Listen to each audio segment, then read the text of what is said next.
Oi, gente, que bom que vocês chegaram aqui para nossa aula. Eu sou a Vivi, professora de vocês, aqui pelo Centro de Mídias. Ouça o sinal da nossa entrada, isso mesmo, sejam todos bem-vindos aqui ao nosso componente Fenômenos Físicos e Interpretação de Gráficos. A gente está chegando aí ao final da nossa unidade, curricular chamada Educação Financeira Sustentável. Essas semanas a gente vai concluir com 2 vídeos. Essa é a aula de desenvolvimento 3 e 4 aí da atividade 4, que eu vou fazer uma proposta, mas você aí, estudante, juntamente com seu professor e seus colegas, podem abrir essa única aula que a gente vai fazer agora em 2, tá certo? E depois, ainda essa semana, a gente vai fazer uma sistematização. Não perca, o próximo vídeo vai se chamar Educação Financeira Sustentável, sistematização dos componentes. Então, nós somos 4 professores aqui na Matemática Conectada e a gente vai se juntar aí para uma aula, fazendo uma reflexão, uma análise aí, dos 4 componentes aí com os 4 professores. Não percam, achem esse vídeo aí no nosso repositório e também no YouTube, tá bom? Meu diretor aqui está colocando na telinha para vocês o nosso slide aí de apresentação. Olha lá, nós estamos aqui na atividade 4, né? Lembrando que o aprofundamento é a matemática conectada, a unidade que está finalizando aí, Educação Financeira Sustentável. A nossa próxima unidade curricular, a gente vai falar um pouquinho sobre jogos, né? Você que escolheu este aprofundamento, a unidade vai mudar de nome aí. E também de alguns professores a gente vai mudar. E estamos aí juntos na interpretação de gráficos e fenômenos, falando um pouquinho de fenômenos físicos. Professor que nos acompanha, essas são as 2 habilidades que a gente aprofundou aí ao longo dessas 4 atividades, que é do currículo de Ciências da Natureza, número 101, e também número 301 aí, sobre alguns movimentos e tudo mais.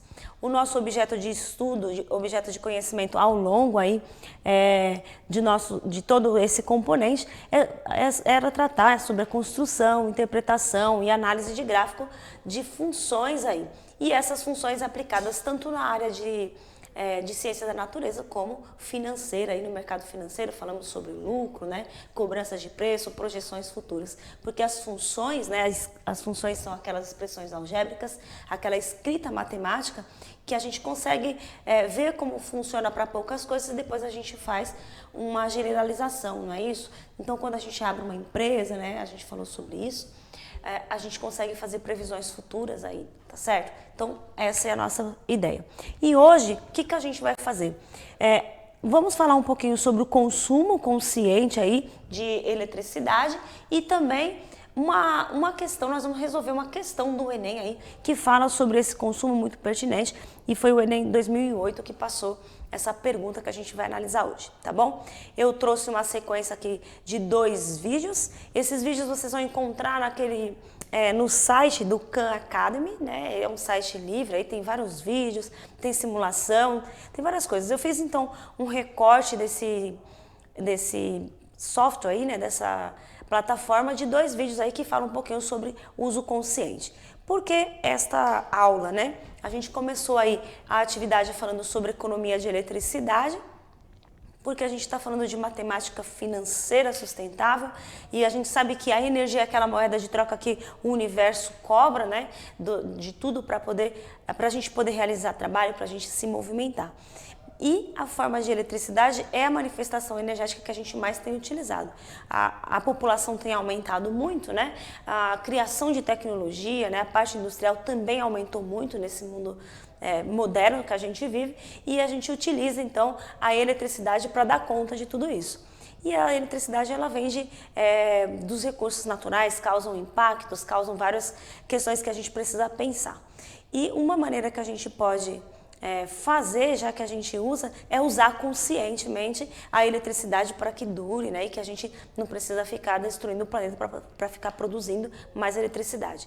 Então, a proposta é aqui analisar aí como é que a gente economiza energia elétrica, tá bom? Eu estou falando de eletricidade, que é esse recurso que a gente utiliza bastante. Então, esses 2 vídeos que a gente vai ver daqui a pouco tratam sobre isso. E também a gente vai pensar um pouquinho sobre o projeto de vida e educação financeira em conexão com a professora Ilana, trabalhou com vocês, e seus professores também trabalharam aí, para você realizar alguns projetos e às vezes você precisa de dinheiro. Então a gente está pensando como a gente pode economizar dinheiro, né, para realizar projetos, para concluir e realizar sonhos. e também para a gente pensar sustentavelmente. Então, uma vez que você aprenda sobre consumo de eletricidade, use esse recurso mais conscientemente, você além de poupar, né, os recursos naturais, você poupa dinheiro também, porque a gente paga, né, em valores monetários para esse consumo, tá bom? Então, a ideia dessa aula é pensar nisso. Eu vou pedir para o nosso diretor, o Guilherme, colocar para a gente o primeiro vídeo aí que fala um pouquinho sobre o consumo, dá um exemplo, tá bom? Como que a gente faz o cálculo, a gente já fez isso nessas outras aulas, mas só para sistematizar, como é que a gente faz o cálculo para saber quanto o aparelho da gente está gastando de eletricidade, tá bom? Então, tem um exemplo aí desse vídeo e eu volto daqui a pouco. E aí, pessoal, tudo bem? Continuando a nossa aula sobre consumo, nós vamos ver aqui o consumo de uma TV. E para você ter uma ideia, vamos dizer que nós temos uma TV LED de 50 polegadas, que consome, em média, 121 watts por hora, ou seja, a potência de 121 watts. Vamos dizer que você fique com o aparelho ligado 6 horas por dia. Então, para eu calcular o consumo mensal, eu vou fazer o seguinte, que o meu consumo é igual à potência vezes o tempo, vezes o número de dias, lembrando que a potência em watts, o tempo em horas, e um consumo mensal significa que são 30 dias, né? Eu divido tudo isso por 1.000, e aí eu vou ter o meu consumo. Então, eu vou ter que o meu consumo é igual à minha potência, que é de 121 watts, vezes o número de horas, que são 6 horas, vezes o consumo mensal, ou seja, 30 dias, e aí eu divido tudo isso por 1.000, e se eu multiplicar tudo isso daqui, eu vou ficar com 21.780, e eu divido tudo isso por 1.000. Eu posso simplificar esse zero com esse, e aí isso é igual a 21,78 kWh. Novamente, se eu colocar a minha tarifa igual a 45 centavos, e claro, essa tarifa ela vai variar de distribuidora para distribuidora, né? Então, com a tarifa de 45 centavos, eu vou multiplicar pelo meu consumo mensal. Então, aqui, ó, vezes 45 centavos, e isso é aproximadamente R$ 9,80. Bem, pessoal, vocês viram como é importante aprender a calcular o consumo de cada aparelho, né? Enfim, se vocês quiserem calcular o consumo de outros aparelhos, eu posso até colocar aqui um simulador no site da Enel, e aqui você pode olhar diversos aparelhos. Por exemplo, se eu quiser calcular aqui o consumo de um ar-condicionado, eu posso aqui clicar no ar-condicionado e eu posso colocar a quantidade de ar-condicionados que nós temos na nossa casa, posso colocar o tempo de uso. Vamos dizer aqui que você use 10 horas diárias, né? E aí eu posso colocar a potência. Olha, se eu não souber a potência do aparelho, eu posso vir aqui e colocar aparelhos sugeridos. Vamos dizer que você utilize um ar-condicionado de 9.000 BTUs. Então, veja que ele sugeriu a sua potência. Então, deixa eu só corrigir aqui o número de horas. Vou colocar de novo 10 horas. E aí eu posso fazer o seguinte, adicionar. Eu posso descer aqui e observar que ele me dá o quilowatt-hora, ou seja, o consumo, e também o custo por mês. Ou seja, se eu utilizar um ar-condicionado de 9.000 BTUs, em média 10 horas, eu vou gastar quase R$ 95. E eu ainda tenho o total da tarifa aqui. Ou seja, você pode verificar que na sua conta de luz vem o total da tarifa. Quanto vale a tarifa, né? Mas, enfim, pessoal, esse site ele é importante para você fazer mais ou menos uma conta e calcular se sua conta de energia está vindo correta e até mesmo você economizar, né? Tem diversos aparelhos aqui. Enfim, eu espero que essa aula tenha ajudado vocês, né? É isso aí, pessoal. Até a próxima aula. Voltamos aqui, então vocês vão ter, aprenderam aí, né, fazendo um cálculo de consumo da televisão. Eu só quero chamar a atenção o motivo pelo qual a gente divide por 1.000, né? Eu vou até escrever aqui na lousa, ó, a gente já aprendeu que 1.000 é a mesma coisa que quilo, né? Então, quando você fala, por exemplo, 1 quilômetro, né, é a mesma coisa que 1.000 metros. Vou até por aqui, ó, 1.000 metros. 1 quilocaloria, mesma coisa que 1.000 calorias. Então, a palavra quilo quer dizer 1000. E quando a gente vai pagar a conta, a unidade de medida da eletricidade é quilowatt-hora. Por isso que ele divide por 1000, né? Para transformar em quilo, tá certo? Então, é esse o motivo, ele não fala aí no vídeo, mas eu queria chamar a atenção para isso, tá bom? E agora nós vamos ver outro vídeo. Depois que a gente assistir todos esses vídeos aqui, a gente vai mexer nesse simulador aí e testar para alguns outros aparelhos, como ele fez aí no vídeo, tá bom? Vamos seguir o mesmo passo aí. Esse simulador é legal, ele é aberto ao público aí, você consumidor, né? Você pode acessar e fazer essa análise dos aparelhos da sua casa, tá bom? Então vamos ver mais um vídeo aí que ele vai falar um pouquinho sobre o consumo consciente de energia elétrica. Então eu optei por trazer esse videozinho para vocês assistirem, porque eu achei bem didático, né? Você, professor, pode usar também, e leva a gente a algumas reflexões, tá certo? Sobre o uso consciente. O que é o uso consciente? É você usar com responsabilidade, evitar o desperdício, porque isso fica muito caro, não só na forma financeira, mas como caro também para o meio ambiente, para a natureza, tá bom? Então o nosso diretor vai colocar para vocês mais um vídeo aí e daqui a pouco a gente volta com o simulador para a gente testar outros aparelhos aí, o valor de consumo. Até. E aí, pessoal, tudo bem?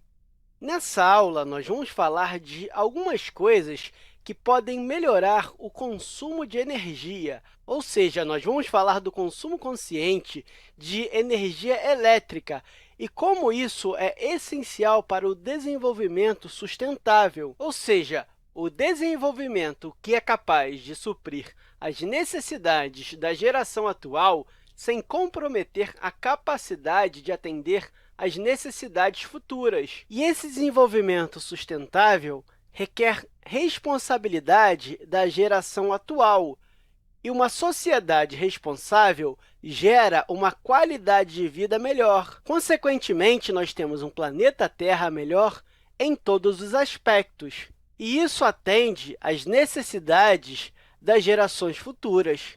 Então, é sempre possível reduzir o consumo de energia elétrica, porque você consegue imaginar o seu dia a dia sem ela? O que eu quero dizer é que sem eletricidade nós não temos desenvolvimento. E, claro, responsabilidade significa economia. E quando eu estou falando de economia, eu estou falando de acabar com o desperdício, inclusive de água. Isso porque a matriz energética brasileira ainda é muito dependente de hidrelétrica, ou seja, caso haja uma forte crise hídrica no país, a geração de energia será comprometida. O que eu quero dizer é que sem água nós não teremos eletricidade.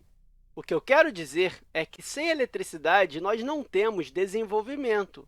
E o interessante é que economizar também tem a ver com eficiência, ou seja, eficiência energética. Então, eficiência é a maneira como fazemos as coisas e o que precisamos usar para fazer essas coisas. Por exemplo, digamos que você vai realizar uma tarefa durante muito tempo e trabalha durante muito tempo e, no final, nem fica tão boa assim, nós podemos dizer que esse processo foi ineficiente. Agora, se a mesma tarefa é feita com menos recursos e menos tempo, com menos trabalho e fica melhor, podemos dizer que esse é um processo mais eficiente. Então, eu posso dizer que eficiência energética é a quantidade de energia necessária para fazer algo funcionar. Ou melhor dizendo, a utilização racional de energia. Ou seja, nós estamos procurando usar de modo eficiente a energia para se obter um resultado melhor. Pensando nisso, nós podemos falar da eficiência energética de eletrodomésticos. Para ajudar a gente a saber quais aparelhos são mais eficientes que os outros, o Procel, que é o Programa Nacional de Conservação de Energia Elétrica, criou um selo que é colocado nos aparelhos. Assim, dá para nós sabermos quais são mais eficientes. Mas, claro, tem uma parte da eficiência de energia que tem a ver também com a maneira que nós usamos a energia. Temos também a classificação dos equipamentos, que varia de A que é o mais eficiente, até o E, que é o menos eficiente. Nesse caso, nós podemos ver a classificação aqui ao lado, que é A, né? E aqui nós temos outras informações que podem variar de aparelho para aparelho. Portanto, é importante você observar esses selos quando você for comprar um aparelho eletrônico.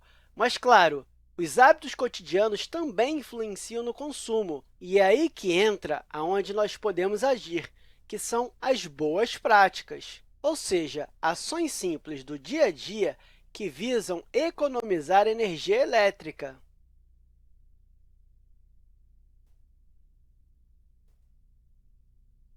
A primeira delas é economizar água, né? Afinal, como eu disse, as usinas hidrelétricas elas são bastante utilizadas. Nós também devemos desligar os aparelhos quando eles não estão sendo utilizados. Então, desligar os aparelhos que não estiverem em uso. Também devemos tomar banhos curtos, principalmente banhos quentes. Além, claro, disso, economizar água, né? E, claro, ter portas e janelas fechadas em ambientes que possuem ar-condicionado. Fechar as portas e janelas em quartos que possuem ar-condicionados. E, claro, você deve manter as portas e janelas fechadas durante o uso do ar-condicionado. Evite também abrir e fechar os refrigeradores toda hora. Evitar abrir/fechar refrigeradores com frequência. E, por fim, evite deixar os aparelhos na tomada quando você não estiver usando. Então, essas são algumas práticas que você pode ter no seu dia a dia que vão ajudar bastante no consumo de energia. Mas, claro, existem outras diversas boas práticas que você pode utilizar. Mas eu espero que essa aula tenha te ajudado a entender como é importante o racionamento de energia elétrica. Mas, enfim, pessoal, até a próxima aula!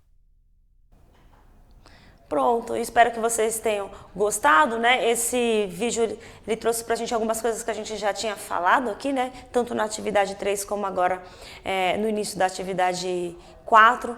E eu trouxe de propósito para a gente só apenas relembrar, né, algumas coisas, já que esta era uma aula de uma unidade inteira de sistematização de todo o nosso componente. Então, a gente falou também sobre eficiência, sobre a importância de vocês olharem os selos dos equipamentos, caso você for, vá comprar algum, né?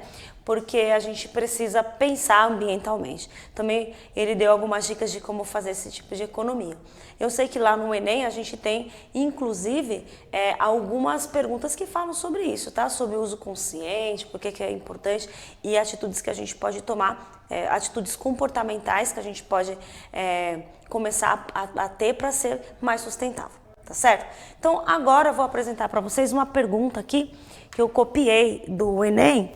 E eu achei essa questão muito interessante, de 2008, porque é uma aplicação do estudo de gráfico que a gente fez, misturado aí com o uso consciente de eletricidade, tá bom? Então, tá assim, ó. O gráfico abaixo ilustra a evolução do consumo de eletricidade no Brasil em gigawatt-hora. Giga é um múltiplo aí de watt, né? Giga acho que é 1 bilhão de watt-horas, tá bom? Assim como o quilo é 1 milhão, o quilo é 1000, o mega é 1 milhão, 1 giga, então é 1 bilhão de megawatt. Então, quando a gente fala de produção, né, de energia, a gente está falando dessas ordens de grandeza aí, cerca de megawatts, né? As usinas produzem essas coisas, tá bom? Então, é bastante, tá? Claro que para atender um país tão grande, tão populoso como o Brasil, precisa mesmo de abastecimento energético muito grande, beleza? Então, vamos voltar aqui. Ó, lembrando que watt é a unidade de medida de potência e a hora é a unidade de medida de tempo, né? Então, isso daqui dá pra gente a quantidade de energia aí em watt-horas. Então, tá assim, este gráfico aí mostra a evolução de eletricidade em 4 setores de consumo, né? 4 elementos que gastam muito energia, né? Nos anos, esse período está de 1975 até 2005, tá bom? Esse estudo aqui, deixa eu ver se eu consigo pegar a caneta aqui e apagar o que eu escrevi. E aí, ele está falando, né, o que nós temos aqui. Então, a parte inferior aqui do gráfico tem um ano, tá vendo? Que vai de 1975 até 2005, espero que vocês consigam ver aí na telinha. E a parte vertical aqui fala-se do consumo de eletricidade aqui no nosso país. Então, veja que em 1975, a gente tinha um consumo aí próximo, né, abaixo de 70 aí, juntando todos os setores. Aqui, né? Então, mais ou menos 70 gigawatt aí de eletricidade. Consumido tanto no setor residencial, como no comercial, como no industrial, como em outros aí. Repare que o setor que mais gasta, né? Essa faixa que está meio com umas escaminhas aqui, é o setor industrial. E o residencial é o segundo setor, né? Que gasta mais energia. Então, é uma coisa a se pensar, né? A gente pode reduzir esse consumo nas nossas residências, né? Veja que é um setor que gasta muito, porque a gente aqui no Brasil tem quase 300, né? Cerca de 250 milhões de habitantes, então é muita gente consumindo. Então, o que acontece? Ó, nesse período, a gente pode observar que em 2005 o consumo aí de todo mundo junto dava 375 gigawatt-horas, tá certo? Esse é um dado tirado do Balanço Energético Nacional, que é um site que mostra pra gente sobre esse consumo. E aí vem a primeira pergunta, são duas perguntas, tá? A primeira tá o seguinte: a racionalização do uso da eletricidade faz parte dos programas oficiais do governo brasileiro desde 1980. No entanto, houve um período crítico conhecido como apagão. Aconteceu um apagão aqui no Brasil, né? Um período aí apagão. Que exigiu, então, mudanças de hábitos da população brasileira e resultou na maior, mais rápida e significativa economia de energia. Veja que dá para fazer, então, né? Se todo mundo se juntar, né? A gente consegue fazer uma economia. Tá certo? Então, o uso consciente é você. Ninguém morreu por causa disso, né? E a gente fez economia, houve aí uma mudança drástica de comportamento, tá bom? E aí, olha o que ele pergunta aqui. De acordo com esse gráfico, nós já vamos ver, conclui-se que este apagão, ó, ocorreu no biênio quer dizer 2 anos, né? Então, vamos olhar para o gráfico novamente e achar aqui nesse gráfico um local, um lugar, um momento, né, em que houve uma economia no consumo, né? Então o gráfico ele tem uma tendência, a gente pode ver aí uma tendência crescente, né? Começando todo mundo junto aí, começando no gasto de 70 gigawatt-hora e terminando lá no 375. Só que aqui a gente percebe que existe um local em que aconteceu uma queda, porque as pessoas, as indústrias, o setor comercial, né, e todos os afins aí decidiram economizar porque estava tendo crise aí de abastecimento. Eu vou te explicar isso, por que aconteceu. Mais ou menos nesse ano que a gente vai achar aqui, houve uma estiagem, né? Houve uma época de seca aqui no Brasil. E naquela época, a matriz energética brasileira era mais de 75%, quase 80% de hidrelétricas. Esse é um problema quando a gente tem uma única alternativa de produção energética, né? Porque senão aí você fica refém. Então aconteceu de parar de chover, houve uma seca muito elevada, né? Os reservatórios baixaram e aí a produção de eletricidade por meio de hidrelétricas deu uma caída. Então a gente ficou sem abastecimento, tá certo? E a partir disso, daí para diante, o Brasil começou a investir em fontes alternativas e hoje as hidrelétricas correspondem a 65%, tá, da nossa matriz.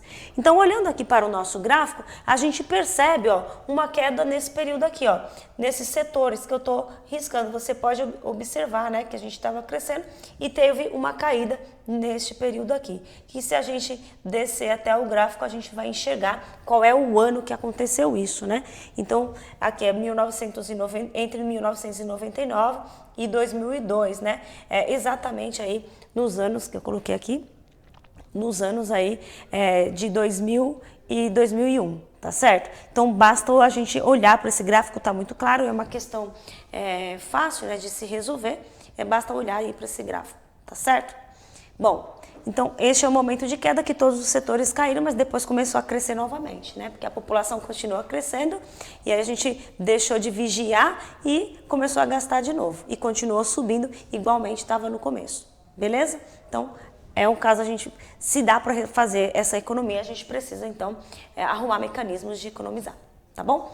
Vamos fazer a outra pergunta de novo sobre esse gráfico. Ó, aqui está uma aplicação das coisas que a gente aprendeu lá na primeira atividade. Então tá assim, ó. Observa-se que de 1975 a 2005 houve um aumento quase linear em reta, né, do consumo de energia elétrica. Tirando aquela parte que teve a queda ali que todo mundo economizou nos anos de 2000 e 2001, na época do apagão, o resto que foi crescendo como se fosse uma linha, né? Vamos voltar no gráfico aqui, ó. Se a gente passar uma reta aqui, ó, a gente percebe que quase uma linha aí, né? Linear, tá certo? Com poucas variações, mas tendendo uma reta. Então, é uma função do tipo reta, né? E aí, continuando. Se essa mesma tendência, se continuasse crescendo desse jeito, né?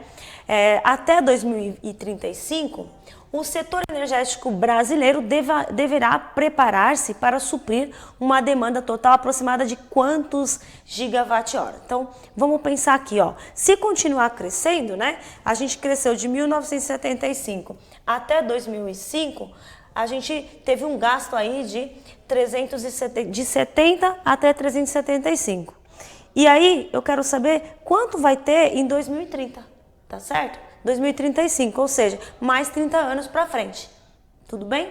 Então, a gente vai usar aquela técnica da reta. Quando a gente tem uma reta, a gente já sabe que se você dividir a variação do eixo, né, você tem o quanto está crescendo constantemente. Que é a mesma coisa lá quando a gente falou de velocidade e tudo mais.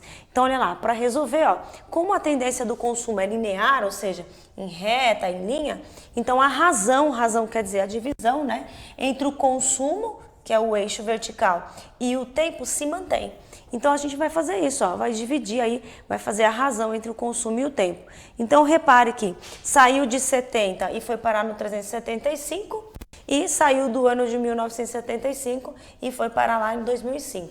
Então, fazendo a razão, quer dizer, de 70 até 375, a diferença entre eles, né, a razão entre o crescimento foi de 305. E de 1975 até 2005, passaram-se 30 anos. Esta razão, eu não vou nem fazer a divisão, indica pra gente o quê? Ó, lá da primeira atividade, que o consumo é de 305, ó, o consumo é de 305 gigawatt-horas a cada 30 anos que passa. Né? Então, daqui mais 30 anos, a gente vai ter mais 305 de aumento. Então, se começou no 370, estou pensando aqui, né? Se está no 375 e passaram-se 30 anos, então vai aumentar mais 305, né? Para completar, porque vai passar mais 30 anos também. E aí a gente tem uma solução, né? Deixa eu apagar aqui. Aqui. Aí a gente tem uma solução, né? Isso significa que há um consumo de 305 gigawatt-horas a cada 30 anos que passam. Se a gente mantiver essa tendência nos próximos 30 anos, né? De 2005 até 2035, vão passar 30 anos de novo, vai ter mais 305 de aumento aí. Então, se mantiver desse jeito, o Brasil tem que ter fontes energéticas alternativas para aguentar esse abastecimento e não ter mais apagão, porque a gente vai aumentar muito aí, tá bom? Certo? Entenderam essas coisas? Beleza, então chegamos ao final da nossa aula. O simulador vai ficar aí para vocês. Eu vou deixar como uma tarefa para vocês esse simulador que foi ensinado no primeiro vídeo, né? O nosso diretor vai colocar o simulador aí só para eu abrir para vocês, ó. Neste simulador, o que a gente faz? É só escolher os aparelhos de cômodo por cômodo, tá certo? Escolhe um cômodo aí da sua casa, clica nele, ó, quero saber quanto que é o consumo de um ventilador. Você coloca a quantidade, o tempo de uso e a potência, né? E aí você coloca aí, adicionar, que você vai ter um resultado, deixa eu ver aqui, um resultado do consumo aí, ó. Por exemplo, um ventilador, 8 horas por dia, tem um consumo aí por mês de R$ 21,40. É exatamente o cálculo do primeiro vídeo que ele ensinou. Você pode fazer de outros elementos, ó. Você pode colocar, por exemplo, um aparelho de som. Se você tem um aparelho de som e usa, aqui você coloca minutos, né? Se você colocar, sei lá, algum tempo aqui, né? vou pôr aqui hora, estou escutando o som 1 hora, 2 horas todo dia, ele aparece o valor aqui, ó, tá certo? Então ele vai acrescentando na lista de vocês o consumo e você vai ter uma ideia de quanto vai dar a luz na sua casa. Então façam essa simulação, acesse esse simulador e anotem no seu diário e faça uso consciente dos recursos da natureza e da eletricidade. Até a próxima!